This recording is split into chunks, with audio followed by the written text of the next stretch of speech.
all the Americans who feel ripped off and disrespected by Biden and his party. They're all dissenters. And if they're doing everything in their power to silence Donald Trump, which they are right now, how is that respecting dissent? And that's the angle. Joining me now, Florida Congresswoman Anna Paulina Luna. She confronted anti-Israel protesters at George Washington University yesterday.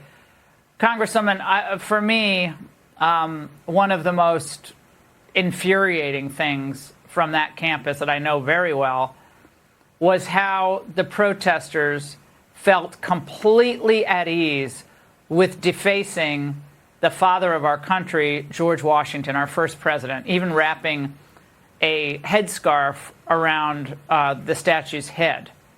Where are the administrators, and what did you see when you were there?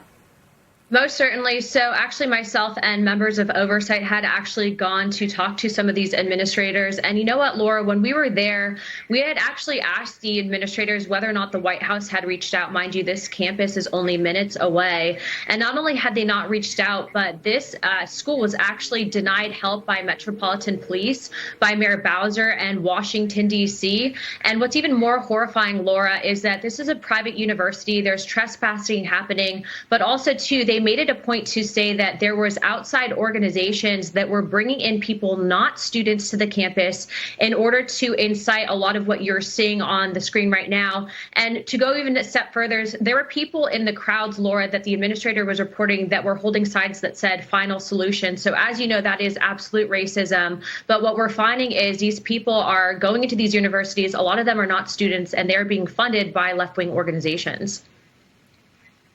Well, Congresswoman Jayapal gave an answer when asked about anti-Semitism. Watch.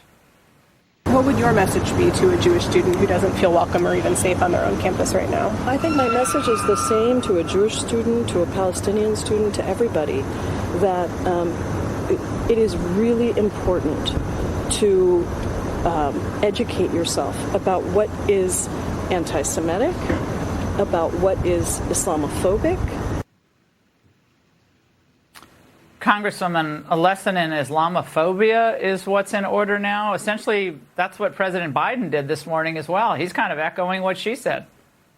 They are definitely tiptoeing around this situation. Laura, I actually came on your show earlier this past year when Joe Biden failed to condemn this same group of quote unquote peaceful protesters that took over the DNC, assaulted officers, and lit things on fire while I was barricaded in the Longworth office building with my then infant son. And so when I say that they know that the DNC has been infected with anti-Semitism and has an issue, the reason why they're addressing it this way, Laura, is because they're losing the national argument on both sides. And as I'm sure you know, recently, actually at the University of Alabama, college students united for their displeasure for this president. But it is gross to see, and as a sitting member of Congress, to see other members of Congress fail to condemn this, knowing that these are absolutely becoming violent protests and that they are a part of pushing this messaging. It's just disgraceful.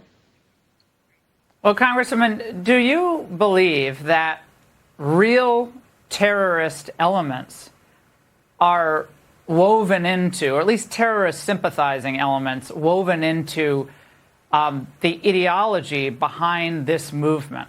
That it's not just about one issue, Palestine. It's a much broader issue when you look at their lists of demands.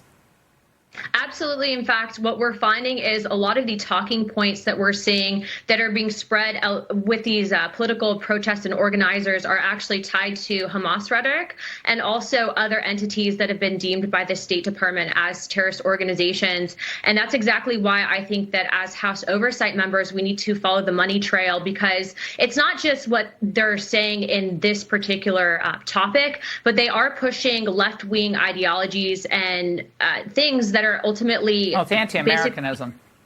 Yeah, it's anti-Americanism. I mean, I think it's anti-Israeli, but it's anti-Americanism. I mean, many of these people are for the overthrow of the U.S. government, dismantling every institution. I want to play for you part of what the University of Chicago chapter of this madness is actually demanding. Watch this.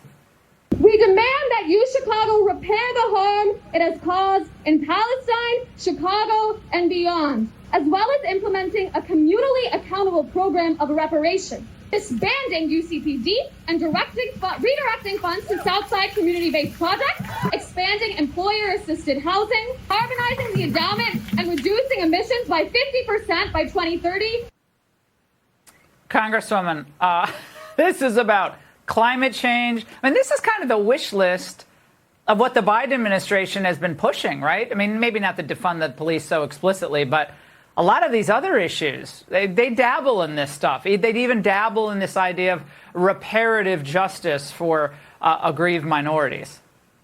Absolutely. In fact, these are a lot of the Antifa talking points that we also saw during BLM. And isn't it interesting with the timing coming up on the election season that they are now using this as a vessel to push this Marxist agenda? I'm right there with you, Laura. I think that there are people behind this movement that do not want us to unite as a country. And that's exactly why we went to this university to see for ourselves what was happening.